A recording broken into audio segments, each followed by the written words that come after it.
Hello बच्चों, let's read a given question. The question says, given the electric field of a complete amplitude modulated wave as E bar equals to EC I cap 1 plus EM upon EC cos omega mt into cos omega ct, where the subscript C stands for the carrier wave and M for the modulating signal. The frequency present in the modulated wave are option A omega c and under root omega c square plus omega m square, option B omega c comma omega c plus omega m and omega c minus omega m, option C omega c and omega n, option D omega c in under root omega c into omega m. So to understand this question, we need to understand about the concept of amplitude modulation.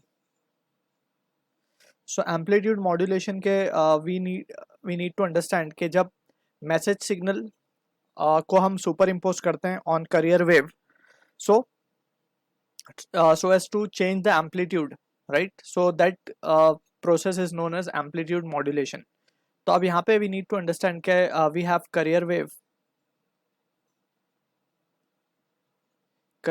and we have a modulating wave या फिर message signal we can say.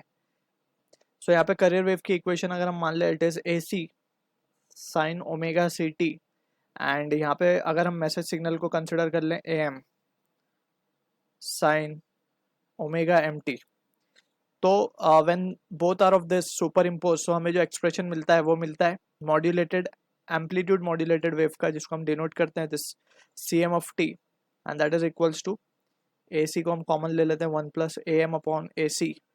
A m upon a c जो ratio है ये, उसे हम कहते हैं modulation index. ठीक है, तो ये एक्सप्रेशन मिलता है.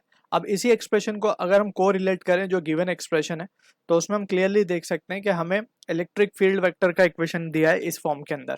ठीक है, और हमसे पूछा जा रहा है कि इसके अंदर कितनी फ्रीक्वेंसीज इन्वॉल्व होंगी. तो पहले हम ये लिख देते हैं ई बार इक्वल्स टू, अभी जस्ट हम मैग्नीट्यूड लिख रहे हैं तो it will be just E C, that is electric field vector of, क्योंकि हमें पता है कि इलेक्ट्रोमैग्नेटिक वेव है, उसमें इलेक्ट्रिक फील्ड मैग्नेटिक फील्ड दोनों होते हैं, तो इलेक्ट्रिक फील्ड का हमें कॉम्पोनेंट बेसिकली गिवन है. सो इसको हम इसी फॉर्म में लिख लेंगे cos omega m T.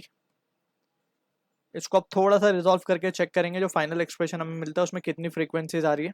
So e will be e C cos of omega C t plus e M upon e सी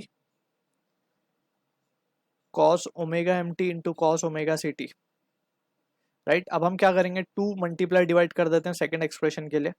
सो यहाँ पे हम साथ में कर रहे हैं, इसको 2 यहाँ पे मल्टीप्लाई कर देते हैं, इसको थोड़ा सा इस तरीके से लिख लेते हैं. यहाँ पे ई एम अपॉन 2 नीचे डिवाइड किया तो 2 यहाँ पे मल्टीप्लाई किया. अब यहाँ पे 2 cos सी cos डी का फॉर्मूला बन गया defactorization, so we can apply the defactorization formula. So यहाँ पे बनेगा ई सी कॉस ओमेगा सी टी प्लस, यहाँ पे हम लिखेंगे रिजल्ट को ई एम अपॉन 2 ई सी, तो एज इट इज रहेगा. अब इसका जो फॉर्मूला बनता है वो बनता है, तो ये बनेगा फॉर्मूला हमारे पास cos a plus B plus cos a minus B. तो cos a प्लस बी जब हम करेंगे तो it can be written as cos omega C plus omega M into T.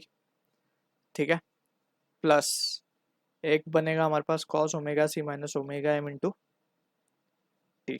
तो ये दो रिजल्ट आएंगे हमारे पास. अब फाइनली हम देख सकते हैं कि जो एक्सप्रेशन हमें बनता हुआ दिख रहा है उसमें 3 set of frequencies we are getting. यहाँ पे हम देख सकते हैं it can be written as E C cos of omega C T,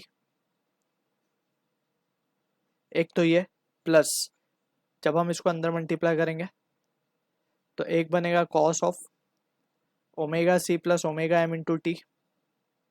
ठीक है, एक बनेगा this E M upon 2 E C cos of omega C minus omega M into T. तो यहाँ पे हम देख सकते हैं 3 set of frequency. Upper set जो है वो है omega C plus omega M, lower set of frequency is omega C minus omega M and we have omega C.